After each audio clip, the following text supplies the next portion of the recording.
Juan, unang kabanata. Sa pasimula ay naroon na ang salita. Ang salita ay kasama ng Diyos, at ang salita ay Diyos. Kasama na siya ng Diyos sa simula pa. Nilikha ang lahat ng bagay sa pamamagitan niya at walang anumang nalikha ng hindi sa pamamagitan niya. Mula sa kaniya ang buhay, at ang buhay ay siyang ilaw ng sangkatauhan. Nagliliwanag sa kadiliman ang ilaw, at hindi ito nagapi kailanman ng kadiliman. Sinugo ng Diyos ang isang taong nagngangalang Juan. Pumarito siya upang magpatotoo tungkol sa ilaw at nang sa gayon, manalig sa ilaw ang lahat dahil sa patotoo niya. Hindi siya ang ilaw, kundi naparito siya upang magpatotoo tungkol sa ilaw.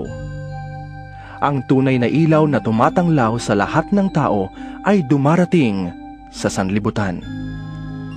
Nasa sanlibutan ang salita. Nilikha ang sanlibutan sa pamamagitan niya, ngunit hindi siya nakilala ng sanlibutan. Pumunta siya sa kaniyang bayan, ngunit hindi siya tinanggap ng kaniyang mga kababayan.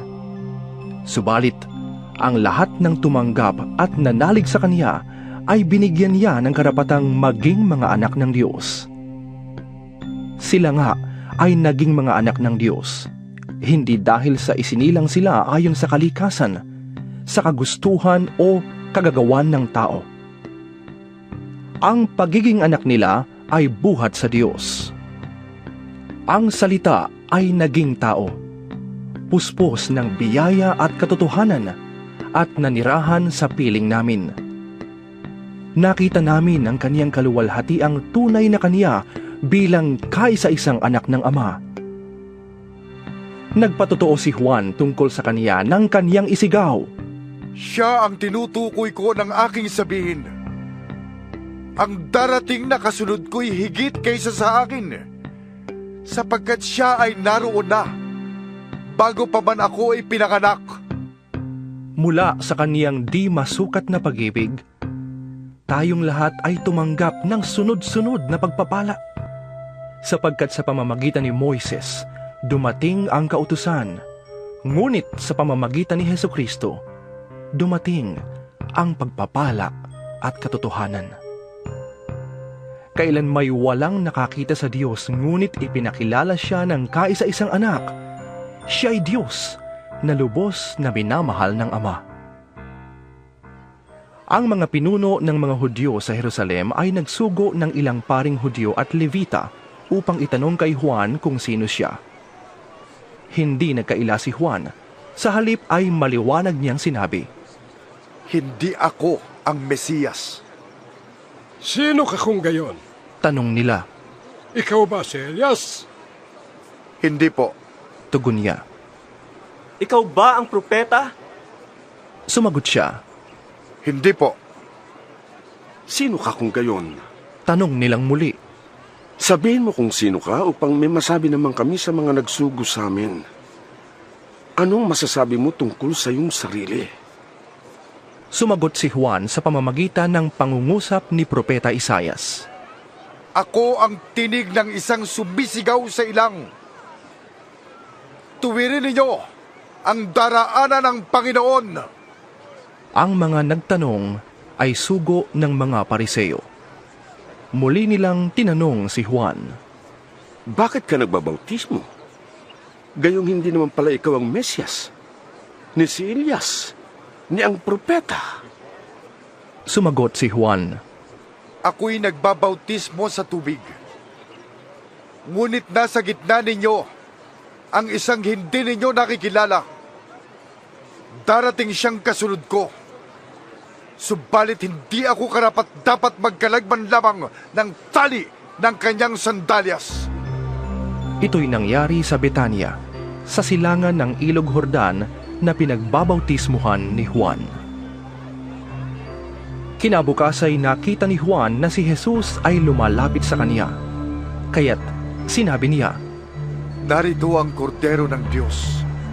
na nag-aalis ng kasalanan ng sanlibutan. Siya ang tinutukoy ko nang sabihin kung ang dumarating na kasunod ko ay higit sa akin, sapagkat siya'y naroon na bago pa man ako ipanganak.